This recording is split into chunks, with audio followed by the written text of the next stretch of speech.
Bienvenue à toutes et à tous pour ce nouveau rendez-vous Women's Café. On est vraiment ravis de vous accueillir sur le thème aujourd'hui des couples à double carrière à l'international. J'ai avec moi Clémence de Woman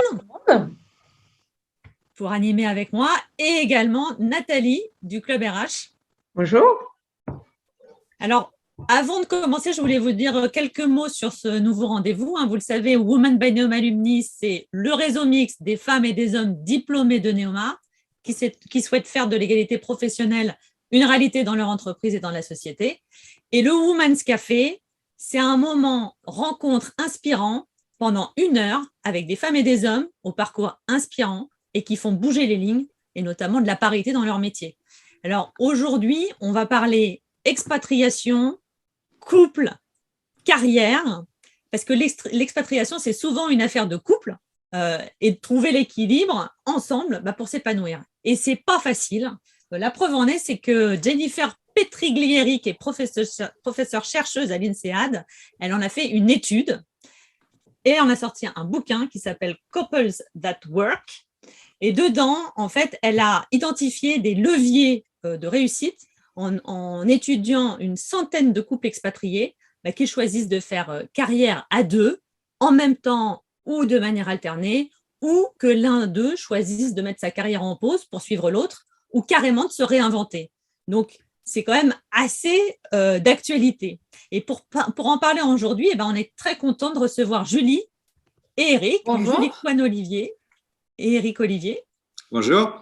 C'est un couple d'alumni qui a choisi de s'expatrier pendant 10 ans à Singapour, à Hong Kong, puis au Japon, avec leurs 2 enfants, avant de revenir en France il n'y a pas si longtemps, en 2018. Merci Julie et Eric d'être avec nous. On a aussi la chance d'avoir avec nous d'autres expatriés qui vont nous apporter leur regard croisé. Caroline et Sébastien Valéry, de la tribu Sydney, qui sont depuis 14 ans à Sydney. Bonsoir, Bonjour à tous. Bonsoir. Bonjour à tous. On a également Déborah Latreuil, qui est depuis 15 ans au Japon. Donc, le Japon, elle connaît très, très bien. Bonjour, Déborah. Et on a Stéphane Biorel, qui lui a passé 14 ans en Asie, 8 ans à Shanghai, 3 ans à Hong Kong et 3 ans à Bangkok. Donc, vous allez voir, on va avoir de la matière. Bonjour Stéphane. Bon, Stéphane est en voiture, donc il est en mute pour l'instant. Bon, et à vous qui êtes en ligne, vous n'hésitez pas à poser vos questions donc dans l'onglet Q&A, questions et réponses, parce qu'on va prendre 15-20 minutes à la fin de l'interview pour y répondre. Alors, on commence, Julie et Eric. Merci d'être avec nous ce midi. Quelques mots pour vous présenter. Alors, vous êtes tous les deux des curieux, par nature. Ça fait très longtemps, et en particulier des autres cultures. Vous vous êtes rencontrés sur les bancs de Neoma Business School à Rouen. Vous êtes promo 2000, d'ailleurs, on est potes de promo. Et puis, en 2008, vous décidez de vous expatrier. Alors, c'est Eric qui est très moteur, si j'ai bien compris, sur le sujet, et qui pousse Julie à demander ta mobilité au sein d'LVMH. Et puis, alors là, débute un vrai tremplin pour toi, Julie. Tu prends la direction marketing Asie-Pacifique des parfums Givenchy à Singapour.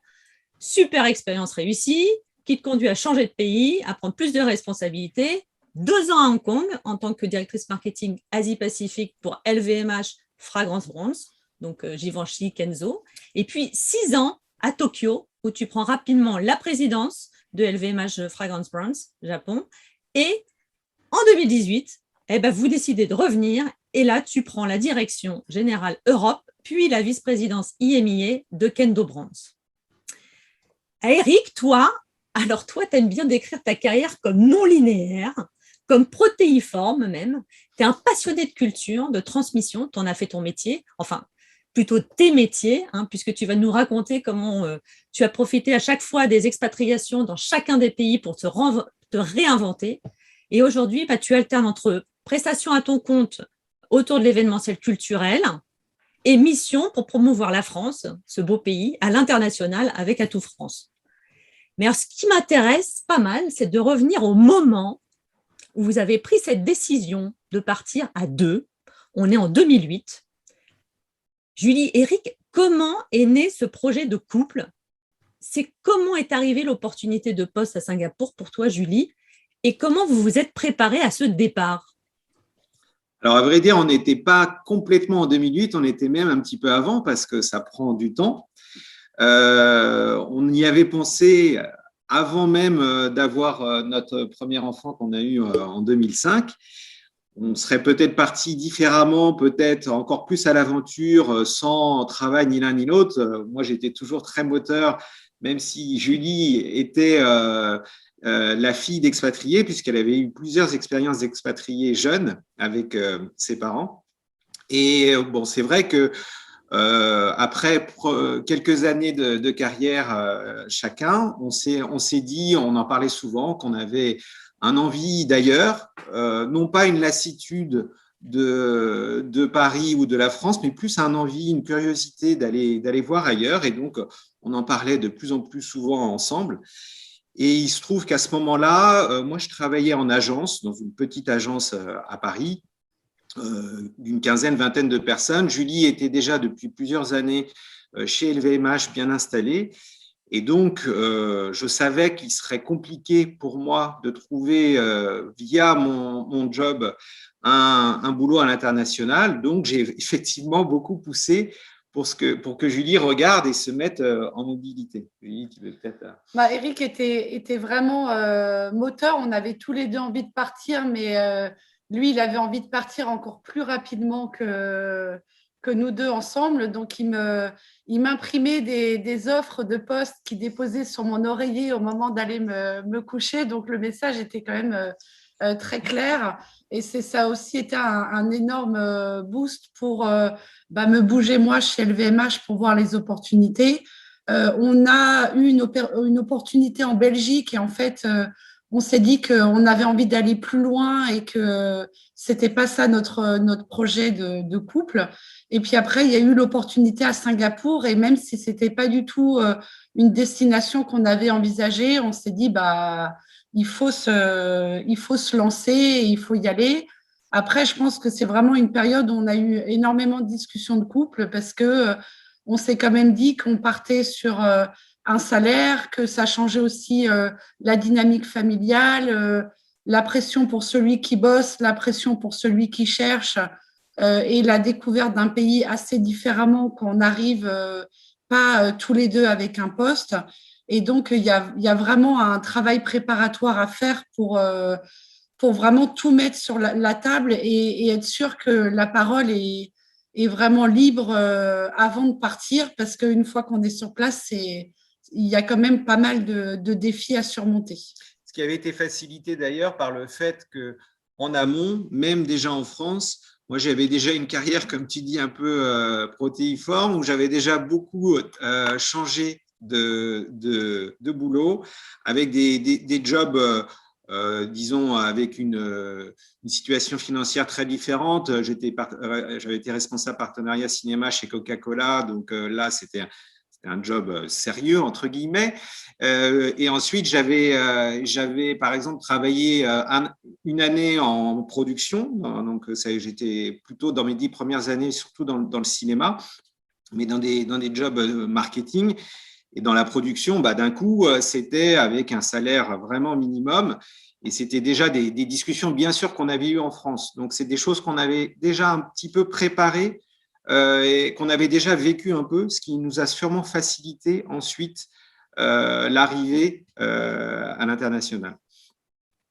Ouais, c'est clair, une très bonne préparation. Ça, c'est la clé. Et beaucoup de discussions, oui. Alors, Eric, donc finalement, c'est toi qui suis.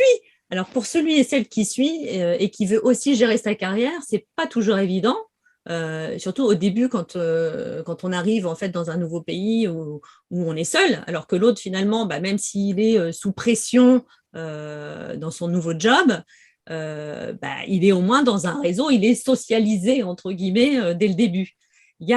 C'est un vrai sujet parce qu'il y a certains qui vivent très très mal cet isolement.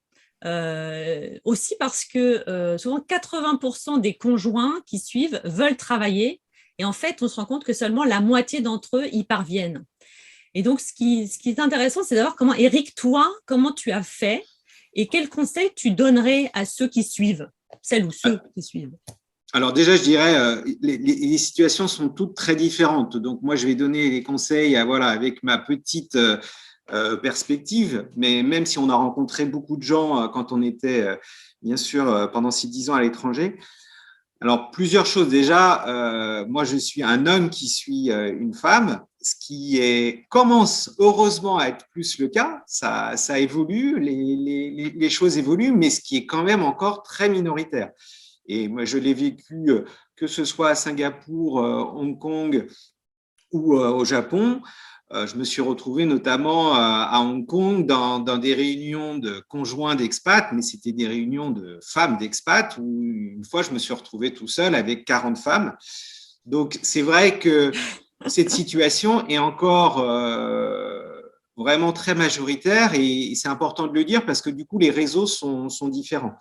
Alors, quel réseau? Il y a déjà des réseaux qu'on peut se faire quand on est parent. C'est un réseau important. Moi, je tiens à rappeler aussi qu'à Singapour, de manière, on n'en avait peut-être pas parlé en amont de cette présentation, mais à Singapour, en fait, on a tout de suite essayé de développer notre réseau à l'Uni. On a rencontré les anciens de l'école et c'est finalement par là que j'ai trouvé mon premier job. Sur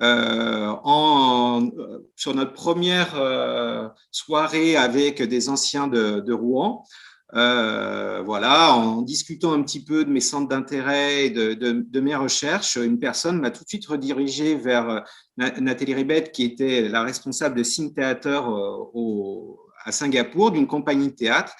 Et je me suis retrouvé très vite à avoir un job. Mais ce que je tiens à dire comme conseil, c'est notamment qu'il faut savoir comprendre qu'on est dans un contexte très différent quand on est à l'étranger. C'est-à-dire qu'on ne peut pas avoir les mêmes exigences que quand on est en France. Je le disais d'autant plus pour le Japon, dont on parlera plus tard, mais c'est vrai qu'au Japon, j'avais accès peut-être à 2-3% des jobs auxquels j'aurais pu avoir accès en France, du fait que je ne parlais pas la langue en arrivant.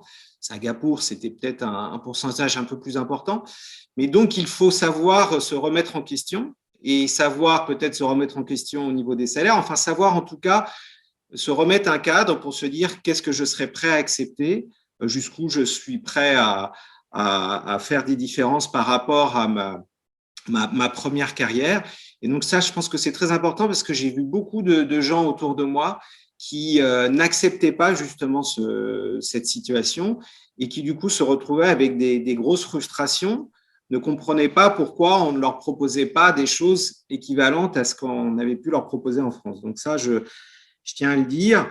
Après, un point très important, je pense, c'est aussi effectivement d'éviter de s'isoler, donc par tous les moyens possibles, que ce soit associatif, que ce soit rencontres, clubs, etc., d'aller vers les autres de manière positive, parce que c'est vrai qu'au départ, comme tu l'expliquais bien, Alexia, il y a d'un côté le conjoint qui a un cadre et qui doit avancer en plus et qui a la pression pour avancer et qui est dans un nouvel environnement aussi.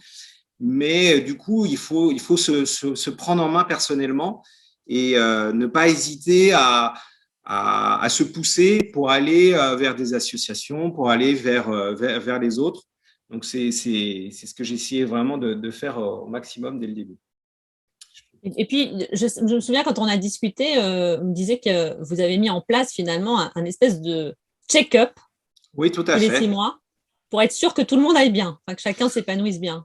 Oui, tout à fait, parce que c'est vrai que on s'était toujours dit qu'il pourrait y avoir d'un côté comme de l'autre d'ailleurs, des moments où ce serait plus difficile, peut-être pour Julie de subir la pression effectivement d'être la personne qui devait ramener les sous, qui avait, en tout cas de manière plus importante, qui pouvait avoir des pressions du fait de l'environnement professionnel aussi. Et de mon côté, effectivement, le fait que ça puisse prendre un petit peu de temps, le fait que le job soit différent, Donc oui, on s'était dit que tous les 6 mois, on s'en reparlerait pour se dire si jamais vraiment il y a un souci, on est capable de prendre une décision pour les mois à venir pour rentrer. Et on l'a fait, on le faisait en fait beaucoup plus souvent que tous les 6 mois, mais en tout cas, on savait qu'on pouvait se parler à tout moment de notre ressenti. Ça a été... c'est ce qu'on appelait un peu le check-up rentrée scolaire aussi, parce qu'à partir du moment où on a les enfants, on se pose toujours la question de est-ce que la prochaine rentrée scolaire, on l'a fait ici ou ailleurs, ou est-ce qu'on rentre? Et puis, on est entouré de gens qui, à ce moment-là, aussi bougent, parce que c'est des communautés qui bougent beaucoup. Donc, comme ça peut être aussi assez dur, les mouvements par rapport aux enfants, il y avait toujours ce check-up rentrée scolaire. Je suis sûre que nos amis sur ce Zoom connaissent fort bien, mais de se dire septembre prochain, où est-ce qu'on est? Et donc, de l'anticipation, toujours de l'anticipation, ça c'est vrai que c'est aussi un trait qui est encore plus fort que quand on est dans une carrière classique, d'anticiper les mouvements. On en parlera ensuite sur les différents mouvements qu'on a fait, mais aussi sur le retour. C'est quelque chose qui est très important. Ouais, donc communiquer, être à l'écoute de l'autre et puis surtout anticiper un maximum parce qu'effectivement, il n'y a pas que le couple, des fois, il y a aussi les enfants à embarquer derrière et tout ça ne se fait pas du jour au lendemain.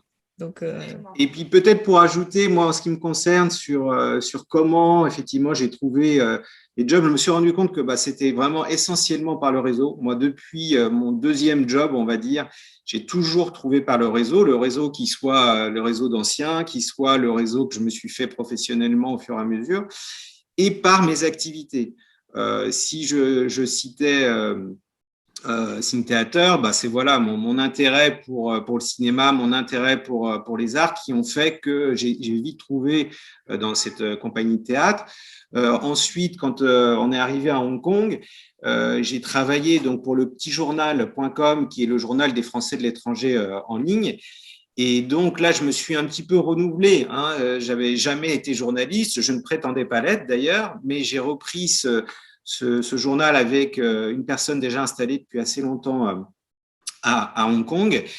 Et c'est parce que j'avais aussi pris le plaisir avant d'écrire des blogs, etc., et de me renseigner sur tous ces supports qui existaient, que j'ai pu reprendre et avoir suffisamment de confiance pour reprendre ce job qui était un job plus d'entrepreneur, puisqu'il fallait à la fois aller commercialiser la publicité pour se payer, puisqu'on fonctionnait sous forme de franchise, et à la fois faire tout le contenu du site et de la newsletter. Donc, encore une fois, ça dépend vraiment de sa manière d'appréhender les différentes expériences à l'étranger et d'être toujours proactif, même si ce n'est pas au départ sur un aspect professionnel. Super, donc se réinventer et puis utiliser le réseau. Alors, j'en profite pour dire quand même que le réseau Neoma, il est très, très, très, très large et dans tous les pays. Je crois qu'il doit y avoir à peu près une 40aine de tribus auxquelles on peut faire appel quand on va dans un pays et qu'on peut contacter assez facilement pour avoir des soutiens dans le pays d'accueil.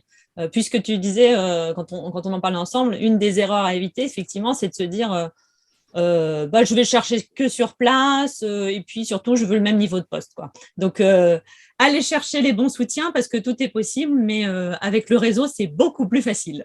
Et ça s'anticipe aussi puisqu'on peut très bien les contacter en amont. En amont. Et ce qu'on avait fait aussi d'ailleurs. Ouais. Merci beaucoup en tout cas Eric pour tous tes conseils.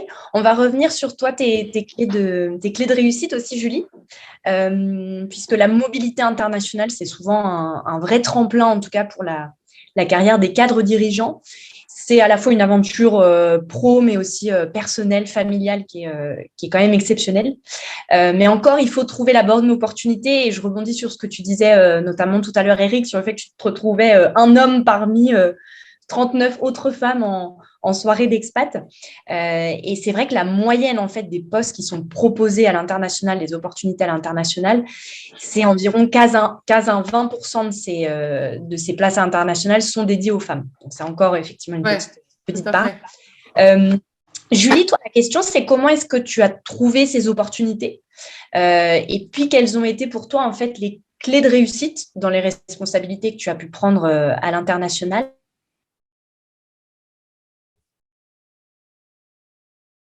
Tu vas sauter.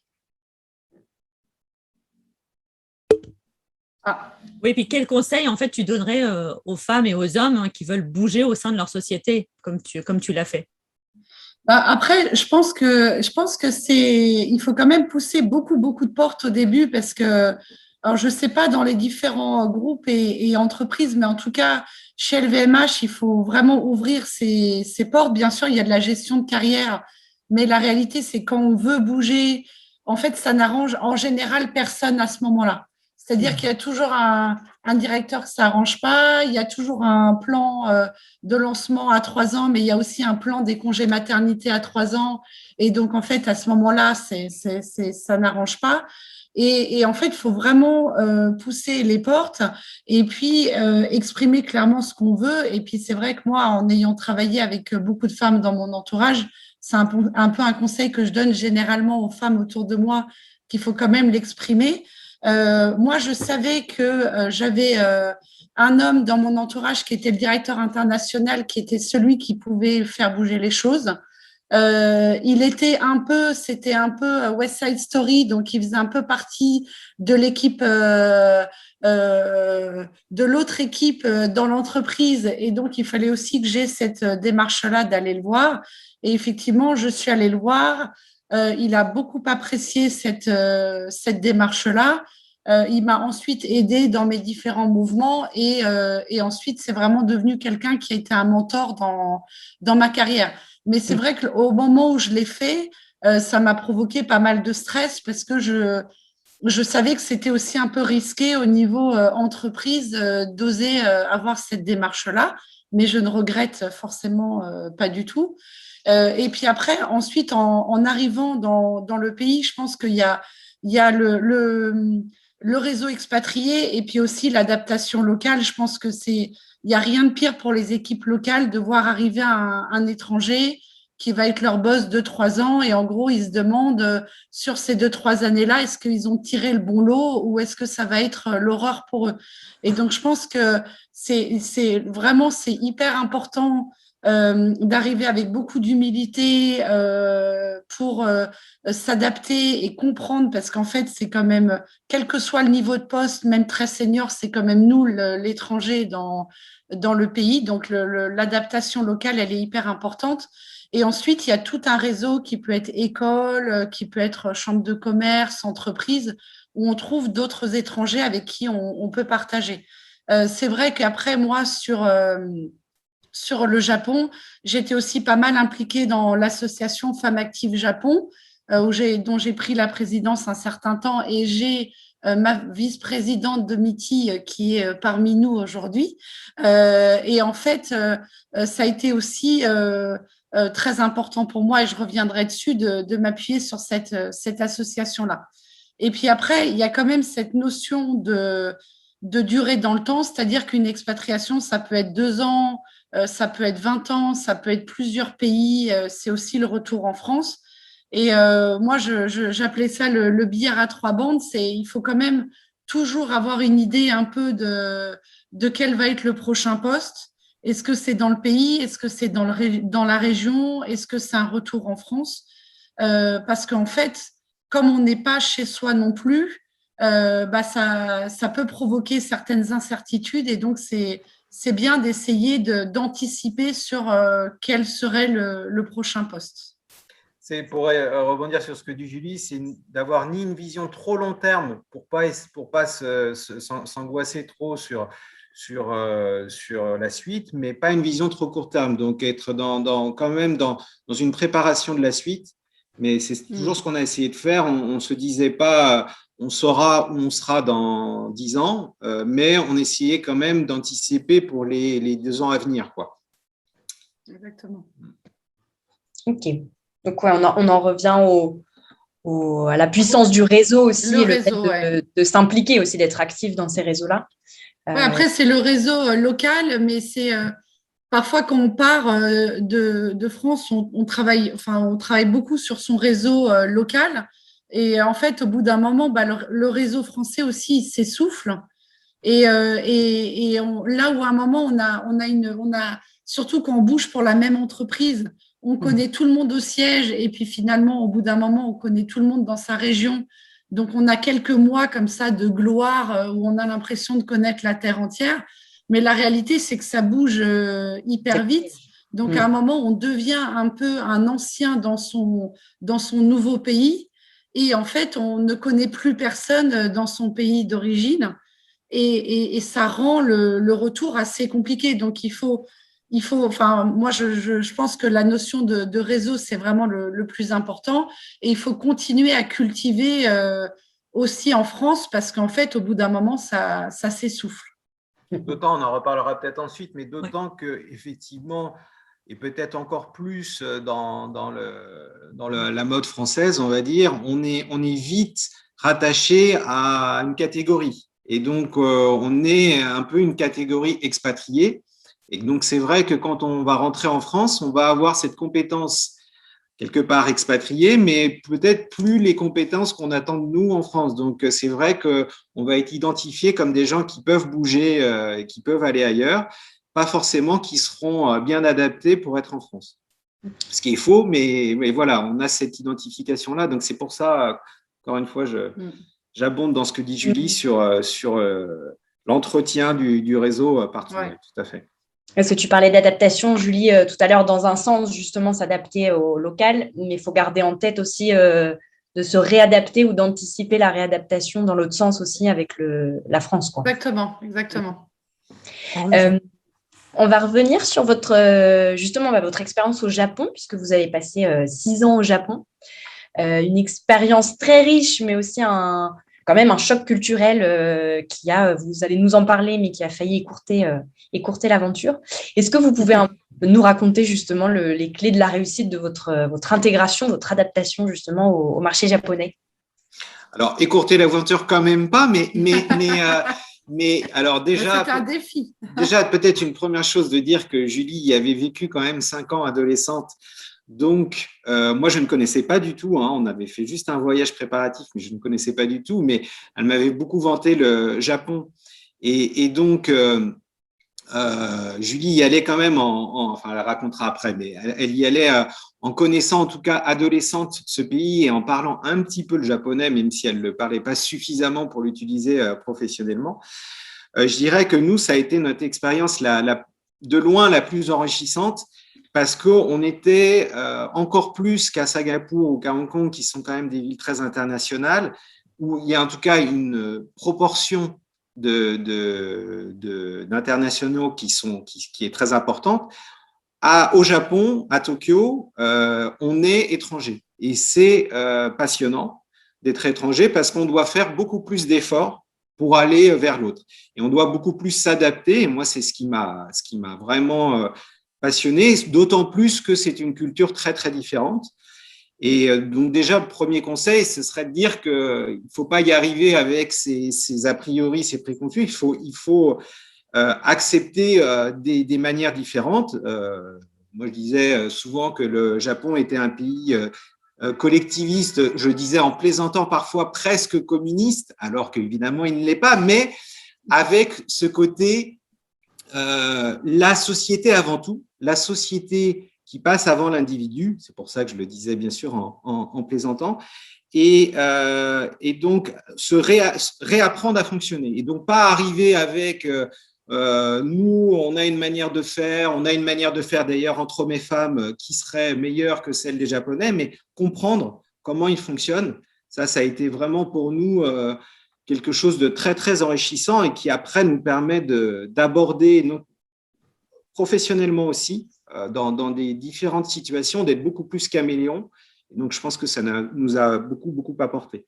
Après, c'est vrai que au tout début, moi, j'ai mis presque 1 an à retrouver un emploi parce que notamment, je ne parlais pas la langue et c'est quelque part normal. Enfin, j'avais bien sûr une frustration, mais pas de ressenti vis-à-vis du pays Et donc, je me suis mis à écrire un blog sur le pays, sur mon expérience là-bas. Et c'est comme ça que j'ai retrouvé, parce que effectivement, certaines personnes m'ont repéré et m'ont recommandé à la chambre de commerce, dans lequel j'ai eu un premier emploi pendant 1 an, pour ensuite enchaîner derrière, grâce à ce job-là et grâce à un réseau que je m'étais fait chez Atout France. Donc, qui n'était pas le job de tes rêves du tout. Celui à la chambre de commerce ne l'était pas, mais je leur en suis très reconnaissant d'avoir eu cette première expérience, car elle m'a permis de me faire un très grand réseau. Et encore une fois, sans ce job, je n'aurais jamais pu avoir après un job beaucoup plus intéressant. Et donc là, j'ai été prêt à accepter effectivement dans des conditions financières et à un poste qui n'étaient pas du tout ceux que j'avais eu précédemment. Mais voilà, en me disant, prends-le et on verra ensuite. Et c'est peut-être ça qui va te permettre un tremplin pour une nouvelle étape. Et c'est effectivement ce qui s'est passé. Ouais. Moi, j'étais pas du tout dans la même situation qu'Éric. Moi, j'arrivais dans un pays où j'avais déjà habité de 13 ans à 18 ans. Donc, j'avais plus vraiment la langue, mais beaucoup de codes du pays. Et c'est un pays qui est assez codé. Donc, ça apporte beaucoup au début. J'avais jamais travaillé là-bas. Donc, ça, par contre, ça a été un choc culturel très, très fort, surtout en venant de Hong Kong, où là, il y a une interaction avec les équipes et dans les manières de travailler qui sont quand même très, très différentes. Et moi, la première année au Japon, je l'appelle l'année tunnel. Donc, c'est en fait l'année où on a l'impression de voir la lumière au bout et d'essayer de s'en sortir, où on essuie pas mal de plâtre et où, en fait, on fait pas mal d'erreurs. Moi, j'ai toujours en tête ce premier mois où, en arrivant, j'ai voulu organiser un brainstorming en me disant c'est génial, tout le monde va participer, je vais mettre des post-it de toutes les couleurs sur les murs. Et j'ai vu dans le regard de mes équipes qu'ils avaient un énorme doute sur qui est-ce qu'on leur avait mis en chef d'équipe et pourquoi on leur demandait de faire un brainstorming. Ça voulait dire qu'en gros, je ne savais pas ce que j'allais faire et donc j'avais aucune direction pour la boîte. Donc, dans ces moments-là, il y a eu beaucoup de soutien des personnes étrangères chez LVMH qui pouvaient aussi donner beaucoup de conseils. Et puis, c'est vrai que je me suis investie dans une association qui s'appelle Femmes Actives Japon, où après, j'ai pu prendre la présidence aussi de cette association pendant un certain temps. Et en fait, le but de Femmes Actives Japon, c'était hyper intéressant parce qu'on avait comme objectif d'aider des femmes françaises qui arrivaient au Japon et qui cherchaient un emploi et qui se heurtaient au mur de la langue, de la culture, etc. D'aider des femmes japonaises qui étaient en entreprise française et qui se heurtaient à la culture, au mur de la culture française, et d'aider des femmes françaises en entreprise à échanger avec leurs équipes et à comprendre la culture japonaise. Donc, ça a été extrêmement riche parce qu'en fait, on avait un rassemblement de femmes, mais toutes avec des parcours hyper différents et où on convergeait tous sur essayer de comprendre, s'intégrer et puis en même temps se développer professionnellement. Et en fait, ça a été un réseau hyper puissant pour moi. En tout cas, bravo pour ça, parce que la sororité entre femmes, on aime beaucoup. Oui, et j'ajouterais, je vais être supporter de ma femme, bien sûr, hein, mais j'ajouterais que Julie a beaucoup essayé, notamment avec les femmes japonaises de son entreprise, à apporter. Alors voilà, encore une fois, il faut faire très attention à ne pas arriver avec des gros sabots et dire nous, notre manière de faire, c'est la bonne, etc. D'essayer d'apporter des petites choses pour que ça soit un plus pour les femmes japonaises qui essayent, elles aussi, de s'émanciper un petit peu, de travailler plus. J'ai ce souvenir d'une employée japonaise qui était venue dans le bureau de Julie pour lui dire, arrivant avec sa bague, donc en gros, elle se mariait, enfin, elle était bague de fiançailles, et donc elle est arrivée en pleurs en disant, bah voilà, c'est la fin de ma carrière. Parce que juste elle se mariait, c'était même pas qu'elle avait un enfant. Et donc en fait, Julie essayait de comprendre les codes et aussi d'essayer d'accompagner pour dire peut-être qu'il y a quand même des possibilités, alors évidemment en le faisant encore une fois de manière la plus délicate possible pour pas heurter mais je pense que voilà, c'est cet apport réciproque, hein, parce qu'on apprend beaucoup de choses au Japon de leur force collective. C'est ça qui est enrichissant dans une expérience à l'étranger aussi. Après, chez Givenchy, c'était la première fois qu'ils avaient une femme qui dirigeait la filiale. Et donc, j'ai bien senti aussi qu'en arrivant femme de pas de 60 ans, avec 2 enfants en bas âge, il y a quand même eu un peu un coup de stress global au niveau de la société. Et c'est vrai que j'ai énormément appris en étant dans les cosmétiques. C'est quand même avec il y a une vraie dominante féminine forcément dans cette industrie-là. Après, c'était aussi avec les hommes de l'entreprise aussi, ça a été hyper intéressant parce que c'est la première fois que eux ils interagissaient avec une femme en tant que boss. Il y en avait aussi pas mal d'entre eux qui avaient envie de faire bouger les lignes. Et à l'inverse, il y avait aussi certaines femmes qui s'étaient beaucoup masculinisées et qui, en fait, étaient pas si à l'aise que ça de reporter à une autre femme dans le cadre de l'entreprise. Donc, je trouve que c'est toujours des thématiques. Il faudrait qu'on fasse un autre zoom sur ce sujet-là. Mais c'est hyper intéressant comme c'est pas du tout binaire. Et en fait que chaque femme et chaque homme s'était construit avec son histoire et sa manière de travailler. Mais c'est vrai qu'on a pu faire bouger beaucoup de choses. J'avais un RH japonais qui voulait faire bouger beaucoup de choses. Et c'est vrai que c'était aussi un moment où au Japon, il y avait beaucoup de sujets qui étaient… le retour des femmes à l'emploi, le retour des femmes à l'emploi, économiquement. l'aide des femmes au moment où elles ont leurs enfants, etc. Et donc, c'est vrai que j'ai aussi surfé sur cette vague-là d'être accompagnée de Femmes Actives Japon et d'être chez LVMH qui mettait en place beaucoup d'actions pour aider les femmes dans leur gestion de carrière. Ça marche. Pour finir, dernière question, parce que je vois que l'heure tourne. On dit qu'une expatriation réussie, c'est aussi un retour réussi, hein, qu'il soit subi ou choisi, parce que des fois, malheureusement, il est subi. Alors, tu disais, Julie, il faut toujours se donner un coup d'avance, enfin, en tout cas, faire la notion de billard à 3 bandes, bien préparer ça, se donner au moins 2 rentrées scolaires, parce que ce que vous avez fait, donc vous avez décidé à un moment donné que, hop, il fallait rentrer.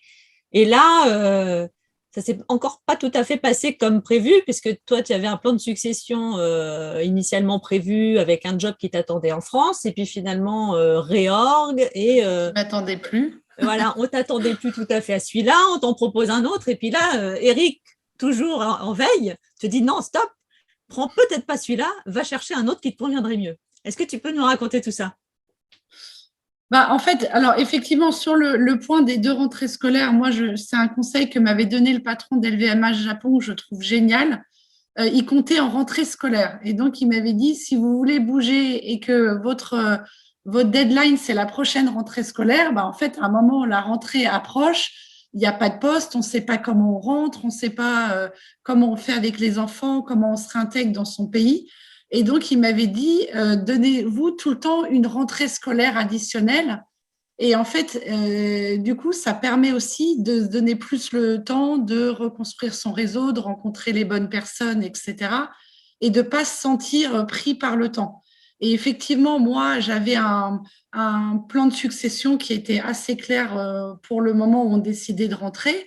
Notre CEO a changé quelques mois avant et du coup, le plan de succession était nettement moins clair à ce moment-là, ce qui en fait a été une opportunité quelque part parce que ça m'a forcé, après 19 ans chez Givenchy, à me dire, en fait, est-ce qu'on peut rentrer d'expatriation et changer de maison en même temps, ce qui est quand même compliqué quand on est depuis très longtemps dans un même groupe.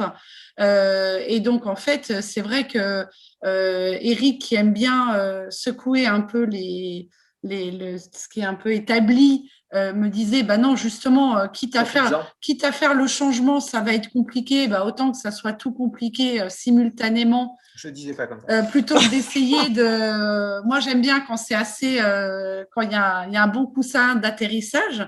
Donc, c'était bien. Et puis après, sur ce retour-là, moi, j'ai vraiment activé beaucoup le réseau. Dès que je rentrais en France, j'appelais des contacts, des DRH, je me présentais à des rendez-vous tout le temps. J'ai beaucoup activé aussi la concurrence en dehors du groupe parce qu'en fait, souvent, quand on est en expatrié, on peut se retrouver sur des postes quand même très seniors où on a l'impression d'avoir beaucoup de visibilité. C'est un peu le syndrome superstar dont certains se remettent globalement jamais. Mais quand on revient en France, en fait, c'est un monde où les gens ne nous connaissent pas vraiment, où on n'est pas forcément attendu. Et donc, en fait, il faut beaucoup retravailler sur recréer son réseau. Et j'ajouterais en fait que on parlait beaucoup d'anticipation. En fait, si possible, ce qui est vraiment important, et ce n'est pas toujours possible, hein, bien sûr, mais c'est dans cette anticipation, c'est de partir quand on est heureux à l'étranger.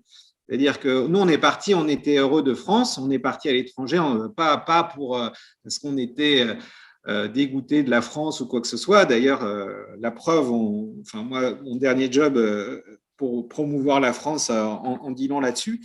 Mais quand on est rentré en France aussi, on a commencé à se le dire. À un moment, on était encore très bien au Japon. Et d'ailleurs, on se disait, pourquoi pas rester plus longtemps au Japon. Mais voilà, ça venait aussi d'une envie de faire redécouvrir quelques années à nos enfants la France au quotidien. Et donc, on est parti de manière très proactive. On a anticipé le moment où ça allait être nos entreprises qui allaient nous dire il faut que vous bougiez, que ce soit dans un autre pays ou en France. Et ce qui nous a permis d'être dans un mindset, dans un état d'esprit vraiment positif. Et je pense que ça, c'est hyper important quand c'est possible, encore une fois, parce qu'évidemment, parfois, on le subit. Et donc là, dans ces cas-là, il faut le faire de manière plus accélérée. Et ce qui a été super, c'est quand même aussi, Julie, c'est finalement d'aller vers Kendo Brands, qui finalement, tu me disais, c'est chez LVMH, mais finalement, c'est quand même un peu un format, pas mode start-up, mais un peu entrepreneurial, qui te correspond bien, puisque il y a l'autonomie, etc. Et ça reste dans un grand groupe. Ouais, après, je pense que quand on est à l'étranger, on est souvent le boss de son entité, donc c'est sympa parce que ça donne un côté patron de sa propre entreprise, très opérationnel. Ouais. Je pense qu'en fait, en rentrant en France, moi, j'avais un peu peur de me retrouver dans des codires, dans des réunions qui disent aux équipes internationales ce qu'elles doivent faire. Et donc, c'était un peu ma hantise. Et c'est vrai que de pouvoir revenir dans le pôle un peu plus américain d'LVMH à Paris sur un mode aussi régional qui me correspond bien, ça a été une superbe opportunité, c'est clair. Super. Merci Julie, merci Eric. Merci. Je voudrais en profiter pour avoir le regard croisé de Caroline et Sébastien en premier, parce que je sais qu'il est tard et qu'ils commencent à se dire, mon Dieu, mais quand est-ce qu'on va se coucher ? Ça doit pas mal résonner, vous êtes en mute. Hein. Ça doit pas mal résonner toute cette expérience de Julie et Eric, non ? Ouais, pas mal. Et je pense que Caroline peut-être va faire un petit rapide présentation de notre parcours et après on partagera deux, trois points de résonance et aussi de dissonance. Mais c'est passionnant de vous écouter en fait. Donc nous, on est partis de France pour Sydney il y a 14 ans bientôt. En février, ça fera 14 ans. Et on est resté donc à Sydney depuis 14 ans. Donc nous, on a fait une seule expatriation.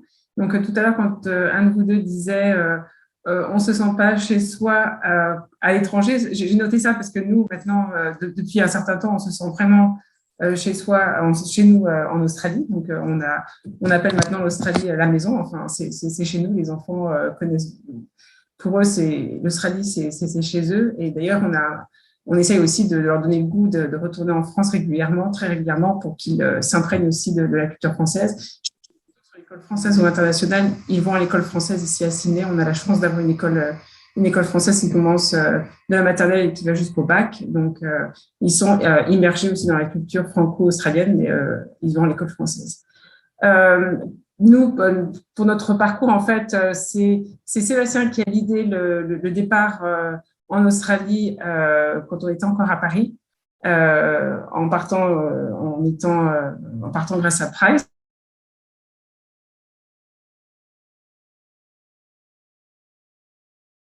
Accenture.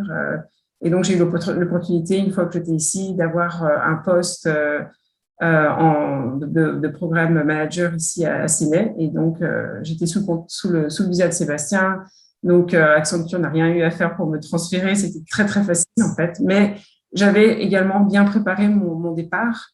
Sébastien avait été transféré. Moi, je suis arrivée ici. Mais avant d'arriver ici, j'avais aussi préparé mon départ, comme tu disais, Julie, en parler, oser en parler, oser dire je suis très bien ici à Paris, mais on veut partir en Australie, on veut partir. Et donc, j'avais des contacts ici que j'ai activés, que j'ai harcelés pratiquement.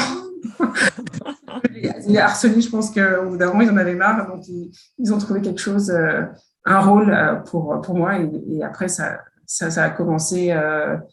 Et ça n'a pas arrêté depuis, puisque je suis toujours aussi dans la même entreprise chez Accenture depuis 20 ans. Donc, et nous, donc on a été transférés en contrat local, donc ça c'est un point important, parce que l'expatriation, en fait, il y a différents types d'expatriation, mais en fait, quelques années après, 2 ans après être arrivé grâce à PwC en Australie, en fait, on a switché sur le visa un visa de Caroline, donc et puis on a enchaîné résidence permanente résidence permanente et citoyenneté. Moi, juste rapidement pour faire résonance à votre super témoignage, Julie et Eric. Ouais, la préparation, c'est essentiel. Après, ce qu'on disait, c'est faut pas non plus tomber dans la perfection. Voilà, si quelque part vous avez envie d'y aller, faites-le. Ne prenez pas de risques. Mais n'attendez pas que tout soit parfait, parce que si attendre que tout soit parfait, vous partirez pas. Faut trouver le juste équilibre. Et en plus, si vous le sentez, moi je sais que on m'avait proposé de partir aux États-Unis dans le cadre d'une grosse mission que je faisais pour PwC. J'avais décliné parce que c'était pas le bon endroit, c'était pas le bon moment, et pour partir en couple à 2 et faire 2 carrières, il faut que ce soit le bon moment pour tous les 2. Et nous, ça a été comme vous en 2007, et on est parti en 2008 avec une petite Mathilde dans les valises. Mais en général, on le sent, ça rassure pas, mais on le sent. Très rapidement. L'adaptation, ne jamais sous-estimer le choc culturel. Il existe toujours, surtout quand c'est une première expatriation. Bien sûr, les différences très fortes culturelles et de langue rendent l'expérience encore plus pas douloureuse, mais challenging. Mais elle existe aussi en Australie. Elle a été, on a eu, tu évoquais, Julie, le tunnel d'1 an. Oui, il faut au moins 1 an, notamment dans la première expatriation, pour prendre ses repères. Et il y a des faux amis. L'Australie, c'est un faux ami en termes de repères, parce que c'est une culture différente. Caroline l'évoquait, l'expatriation, il y a un timing, et nous, on rentre dans cette catégorie passé près de 15 ans maintenant, où on sait qu'on peut quasiment plus revenir en France. Et ça, il faut en être conscient. Nous, on n'est pas des expatriés, on est des travailleurs internationaux, et même plus, en fait, des travailleurs australiens, de fait. Et ça, faut savoir qu'effectivement, comme vous disiez dans votre expérience, il y a un moment donné, on bascule dans un monde qui n'est plus le monde d'où on vient. Et ça, c'est quelque chose qui est parfois un petit peu, on se sent un peu apatride, et nous, on a la chance d'avoir 2 patries, mais il y a un moment où on a ce sentiment un peu bizarre. Les choses, en fait, il faut savoir que, je parle en tant qu'ancien conseiller des Français d'Australie, sachez qu'il y a plus de 3 millions de Français dans le monde. Donc il y a c'est énorme, c'est 5% de la population française. On n'est pas tous expatriés, on n'est pas tous installés ou binationaux pour plus de 15 ans, mais il y a beaucoup, beaucoup, beaucoup de forces vives, innovantes, établies, moins innovantes, plein d'associations, plein de réseaux que vous pouvez contacter. Après, les réseaux, ce qui est important, le réseau, il peut être polymorphe. Bien sûr, le réseau Neoma Alumni, mais moi j'ai toujours été, tous les deux, on a toujours été impliqués dans Neoma Alumni en Australie. Il est très puissant, mais le réseau, il est polymorphe. Il y a plein de réseaux et vous pouvez surtout ne restez pas enfermés dans un cercle particulier une composante particulière de votre réseau. Développez-le, prenez des risques, mais ne restez pas dans votre bulle. Et voilà, et c'est ce que je disais, une expatriation réussie, c'est effectivement un retour ou un non-retour réussi. Et quand on tombe dans la phase de non-retour, il faut vraiment anticiper parce que ça se prévoit. Et il y a plein de dimensions qu'il faut se prévoir. Voilà. En tout cas, merci du partage parce que c'était passionnant de vous écouter. Merci beaucoup, Déborah. Merci. Stéphane, un dernier mot. C'était super intéressant et très complémentaire. Et bonne chance pour votre non-retour réussi.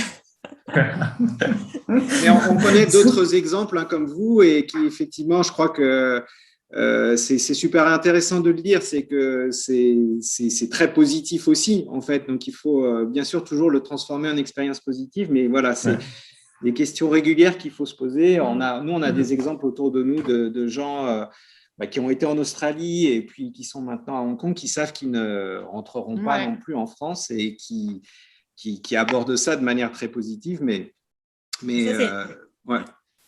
c'est une vraie question, hein, parce que Déborah, toi, tu restes au Japon. Stéphane, lui, il est rentré de Bangkok. Donc, est-ce que vous pouvez nous dire juste un mot, Déborah et Stéphane, avant qu'on prenne des questions des participants très, très vite, parce qu'on est un petit peu en retard. D'accord. Stéphane, si je peux me permettre. On ne t'entend pas très bien, Déborah. Ok. Est-ce que vous m'entendez? Oui. Ok. Oui. Est-ce qu'on reste pas très honnêtement même après 15 ans, c'est très personnellement, je sais que si je rentre en Europe, par exemple, déjà, c'est pas possible en France, puisque moi, je suis partie après mes études 2 fois. Hein. Je suis partie 2 fois après mes 2 études, mes 2 diplômes, directement au Japon, et pas dans des groupes, dans des petites structures qui n'ont pas de système RH ou quoi que ce soit. Il n'y a pas de RH forcément au Japon, donc c'est différent.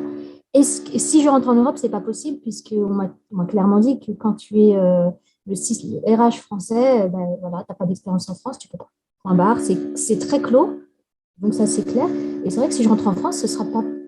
L'idée, c'est d'avoir un revenu par trouver une entreprise. Donc ça peut être créer son propre entreprise, ça peut être sous d'autres formats. Est-ce que je reste au Japon ou pas? J'ai la résidence permanente, ce qui pourrait me permettre d'être 6 mois dans un pays, 6 mois dans l'autre. Il y a plein d'options. Oui, donc tu confirmes en fait, même si choisir un non-retour, comme disait Sébastien, ça se prépare parce que ça se prépare. Ou un retour, ça se prépare parce que les réseaux sont pas les mêmes, les expériences sont pas les mêmes, donc il faut bien le préparer en avance si on choisit ça. Oui, ça se prépare. Si vous n'êtes pas marié, que vous n'avez pas d'enfants, ça devient juste des questions légales, on va dire. Ouais. Et Stéphane, toi, c'est quoi qu'est-ce que tu as envie de nous dire par rapport à tout ce qu'on s'est dit là déjà? Bonjour. Qu'est-ce que je pourrais vous dire? Que la situation en Asie, globalement, est quand même très tendue suite au Covid. Il y a des marchés qui ne se sont pas arrêtés, comme la Chine. Retrouver une expérience, un job, un poste en Asie, c'est plus aussi simple qu'avant. Il faut quand même rester, je crois, réaliste. Et de surcroît, un poste en tant qu'expatrié, c'est-à-dire avec un contrat français qui va vous envoyer là-bas. Il y a encore des groupes qui le font, mais c'est très, très, très limité. Et il y a des postes qui sont vraiment, en gros, c'est le patron du pays. Moi, tous mes potes chez BNP, chez Air Liquide ou je ne sais quoi, ont été donc de contrats d'expatriés sont repartis sur les contrats locaux. Donc, ça veut dire qu'on vous sort de tous les avantages français. Et bon, ça c'est je dirais le format, mais également pour trouver un poste, les compétences en local sont quand même très très bonnes. Donc, si jamais vous prétendez et espérez trouver, vous, une expérience, quel que soit le pays, hein, il faut déjà quand même, enfin, en tout cas pour la Chine, ça devient, je dirais, obligatoire de parler le chinois. Sinon, vous pouvez, je crois, d'ores et déjà oublier. Des pays qu'on a pu connaître, comme vous avez pu évoquer, qui sont Hong Kong, qui devient quand même franchement mamie chinoise également. Donc, l'anglais, bien sûr, mais maintenant, il faut quand même une double compétence linguistique. Et si vous voulez vraiment faire du business dans certains pays, il faut quand même, je pense, acquérir un minimum de compétences linguistiques. Donc, moins facile qu'avant. Ouais, pardon. Oui. Après, vous avez parlé du réseau, c'est très important. En effet, à l'époque, moi, j'ai géré donc les réseaux de Shanghai, les réseaux de Hong Kong et les réseaux de Bangkok. Nous étions beaucoup assez sollicités par les étudiants pour trouver des stages ou des jobs. Et c'était pas toujours évident de traiter parce qu'il faut du temps, il faut comprendre aussi ce que veut la personne. Et en fait, moi, je recevais beaucoup de demandes, mais qui étaient très généralistes. Donc, il faut quand même dire à ces étudiants, ou en tout cas qui veulent avoir cette expérience, de vraiment cibler et de bien nous faire comprendre en quelques mots, là où ils veulent aller, et qu'est-ce qu'ils peuvent apporter, je dirais, à la société. C'est un des points de vue, je dirais, fondamentaux. Je ne sais pas ce que vous en pensez entre chez nous et l'Asie. C'est que l'Asie reste quand même très pragmatique. C'est un pays qui est très ouvert, où on a beaucoup plus de possibilités, certainement, et d'ouverture que chez nous. Mais il faut être quand même très pragmatique et très précis parce que le temps, c'est de l'argent, donc il faut aller vite. Par rapport au couple, moi, donc j'ai intégré changement de carrière total, c'est qu'à le dire. J'étais chez Total, je m'occupais de toute la partie IT. Je suis parti en Chine aller vendre du vin. C'était ma première entreprise. Ensuite, j'ai importé des ballons volants éclairants, une société de Grenoble, Airstar. Et ensuite, j'ai intégré une société d'aménagement d'intérieur, Malherbe. Comme gros client, nous avions entre autres élevé. Donc, je crois qu'on a des corrélations et nous avons créé 3 projets pour Givenchy sur la Chine. Ça, c'était la petite parenthèse. Et j'ai rencontré, moi, ma femme, enfin mon ex-épouse. J'ai pas aussi bien fait que vous. J'ai rencontré Nathalie en 2010. Nous nous sommes mariés, nous avons eu des enfants à Shanghai, 2 ans de Shanghai avec eux, ensuite partir à Hong Kong et partir à Bangkok. Globalement, je me suis trompé sur des choses qui me paraissaient plus faciles. Le passage Shanghai-Hong Kong, en fait, a été pas aussi simple que cela. Et voilà. Et en fait, tous ces déménagements et toutes ces mouvances n'étaient pas simples pour l'autre, donc pour la personne qui a accompagné ma vie, parce que tout change, le rythme, les facilités, le temps, etc., la logistique. Même si en Asie, nous avons la chance, et ça vous le savez bien, d'être accompagnés souvent d'une AI, d'une nanny, etc. Mais il ne faut pas croire que c'est toujours très simple. Voilà. Donc, on en revient effectivement à attention, c'est quand même une affaire de couple, un équilibre à trouver. Donc, c'est de l'équilibrisme parfois. Oui, bon, moi, mon boulot était très demandeur. Après, je l'ai choisi. Et j'étais pas souvent à la maison, j'étais beaucoup dans l'avion. Et puis, nous avons fini par nous séparer et nous avons divorcé. Et après, vous parliez du retour en France. En général, je pense que vous êtes d'accord. Un mois en Asie, je dirais que ça vaut presque une année en France. Donc, on est sur un rythme, on est dans des connexions, on parle à des interlocuteurs qui sont souvent très haut placés et on n'est plus du tout dans le même rapport avec la France. Et souvent, lorsqu'on revient, ne serait-ce que pour les vacances, les gens nous écoutent mais ne nous comprennent pas vraiment ou disent c'est quoi un peu cet extraterrestre. Et après, parce que je viens de le faire, de rentrer en France pour s'installer, l'expérience, enfin en tout cas moi, multi-expérience, j'ai eu 4 métiers en Chine, c'est très difficile de se réintégrer, même si c'est quand même plus ouvert qu'avant, dans le système français. Ou lorsqu'ils comprennent pas que vous n'ayez pas fait pendant 15 ans directeur marketing, etc., etc. Lorsque vous dites que vous avez géré un coup de l'event et un coup de l'aménagement d'intérieur, le CV, enfin le profil est très difficile Tout à fait. à rentrer dans le cursus. Et tout ce que j'ai eu, parce que là je viens de réintégrer une société, toutes les offres que j'ai pu accéder, c'était des sociétés étrangères ou des consultants, enfin des headhunters étrangers, anglais. Voilà. Mais le pur français, ça marchait pas. Facile. Donc, il y a un choc culturel quand même au retour, hein, ça c'est clair. Merci, Rebondir merci, très merci vite. Stéphane. On Pour rebondir très vite sur ce que disait Stéphane, juste en une minute, dire effectivement qu'en Asie, il y a des choses très, très différentes sur le rythme. Le rythme Oui. au Japon est très, très, très différent du rythme C'est en encore Chine. autre chose. Donc voilà, c'est l'Asie. C'est toute une affaire de hiérarchie au Japon. Vous êtes obligé de respecter votre hiérarchie, alors que Voilà. chaque pays a son rythme. Exactement. Moi, c'est pour ça Donc, que je suis resté aussi longtemps et que j'ai plutôt pas mal Ouais. fonctionné et j'ai pu réussir pas mal de choses parce que je me suis imprégné, bon, pas que la langue, hein, je parle le chinois, je parle un peu le thaï, mais également de la culture et du respect parce que c'est chaque pays a son rythme. Ce que vous pouvez faire en Chine ne passera pas en Thaïlande, etc., etc. Exactement. Voilà, je vous donne un exemple. Voilà, quand vous écrivez à thaïlandais, vous devez commencer par kun, dire kun. Voilà, c'est obligatoire. Si vous faites pas ça, déjà, c'est grillé. Et c'est la même chose au Japon. Il y a tout un phrasé à adopter et à intégrer dans son langage et tout un comportement également physique au Japon à apporter, une certaine distance à avoir avec votre interlocuteur. Enfin, ça, c'est encore un autre débat, mais bon, il y a des dizaines, on pourrait y passer un mois entier. Ah bah, Ouais. c'est un autre Zoom. Et malheureusement, il va falloir que je vous Ouais. coupe parce que là, on arrive à la Ouais. fin. Il faut absolument qu'on prenne une ou deux questions Ouais. Merci. des participants et avant le petit mot de la fin. Clémence? Je rebondis alors avec une question de Lisa. Plusieurs personnes en ont parlé. Est-ce que c'est pas plus simple en fait de trouver un travail directement à l'étranger après les études, ou est-ce que c'est quand même risqué de commencer sa carrière directement à l'étranger?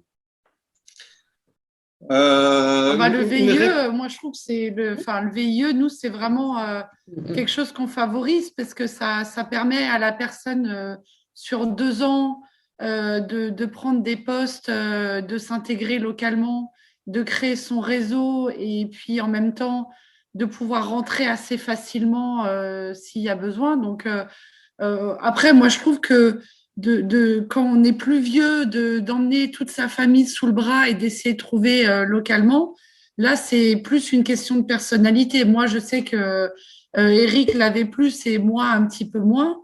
Mais je pense que là, c'est plus une question de personnalité. Mais le VIE, c'est une super opportunité. De commencer tout de suite, quitte à ce que ensuite, juste derrière, tout dépend bien sûr de quel type de carrière vous voulez faire, mais de derrière avoir quelques années en France par rapport à ce que disait Stéphane, qui était très juste, c'est-à-dire que si on n'a pas eu cette expérience à un moment en France, qu'on n'en avait pas eu du tout, après, ce sera plus difficile de revenir en France. Ouais. Donc, je pense qu'effectivement, oui, commencer, c'est très intéressant par une expérience à l'étranger, mais avec aussi quelques années en France avant de partir ensuite. Par contre, je voudrais juste amener peut-être un tout petit bémol sur la reconnaissance des diplômes parce que si vous partez dans un des pays où les diplômes ne sont pas reconnus, les business schools ici en Australie, ils ne connaissent pas vraiment.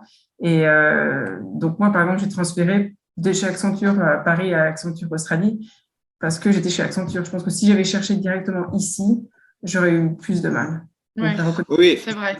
Chercher ne veut pas dire trouver, on est bien d'accord. Et moi, j'avais beaucoup de sollicitations quand j'étais au Japon d'étudiants, y compris des étudiants qui parlaient la langue, parce que typiquement pour le Japon, alors là, quand on arrive sur un poste assez opérationnel, il est évident qu'il faut parler le japonais. On ne peut pas arriver au Japon sans parler le japonais sur des postes opérationnels. Et moi, c'est ce que je disais en premier, c'est trouver de France, et c'est pas évident. Et effectivement, avec toutes les réserves sur les diplômes et sur les possibilités ensuite. Ouais. Ok, super. Alexia, je te laisse conclure. Oui, bah moi j'ai envie de dire plutôt à Julie et Eric, quoi, le mot de la fin, c'est quoi finalement? C'est préparez-vous, parlez-en bien et puis foncez si vous en avez l'opportunité, surtout l'envie. Oui, moi je rejoindrais ce que nous ont dit nos Australiens, c'est allez-y, allez-y, c'est vraiment une expérience fabuleuse que de partir à l'étranger.